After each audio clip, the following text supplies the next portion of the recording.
ആരോഗ്യവകുപ്പിന്റെ പരിശോധനയിൽ പഴകിയ ഭക്ഷ്യവസ്തുക്കൾ പിടികൂടി. അടൂർ നഗരസഭ ആരോഗ്യ വിഭാഗമാണ് പരിശോധന നടത്തിയത്. ഹോട്ടലുകൾ, ആശുപത്രി ക്യാന്റീനുകൾ എന്നിവിടങ്ങളിലായിരുന്നു പരിശോധന.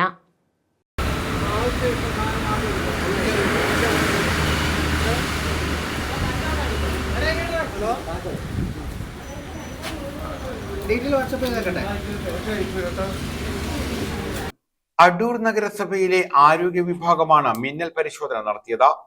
അടൂർ ബൈപ്പാസിലെ hotel Rajadhani, SN. Hotel, Olappanthal hotel, big mouth hotel, Ammachikkada, Alrazi, ഡിങ്കന്റെ തട്ടുകട എന്നിവിടങ്ങളിൽ നിന്നും പഴകിയ ഭക്ഷണങ്ങൾ പിടിച്ചെടുത്തു. അടൂർ ഹോളി ക്രോസ് ആശുപത്രിയിലെ ക്യാന്റീനിൽ നിന്നും പഴകിയ ഭക്ഷണം പിടികൂടിയിട്ടുണ്ട്. ക്ലീൻ സിറ്റി മാനേജർ മുഹമ്മദ് ഫൈസലിന്റെ നേതൃത്വത്തിലുള്ള നഗരസഭ ആരോഗ്യ വിഭാഗം സ്ക്വാഡാണ് പരിശോധന നടത്തിയത്. Senior health inspector Sini, public health ഇൻസ്പെക്ടർമാരായ കവിത, അമൽ, ഷഹന, മിനി, ആഷ്ന, ആരോഗ്യ വിഭാഗം ജീവനക്കാരായ യോഗന്നാൻ, അനീഷ്, മാത്യൂസ്, മാത്തുക്കുട്ടി തുടങ്ങിയവർ പരിശോധനയിൽ പങ്കെടുത്തു. News bureau, Adoor.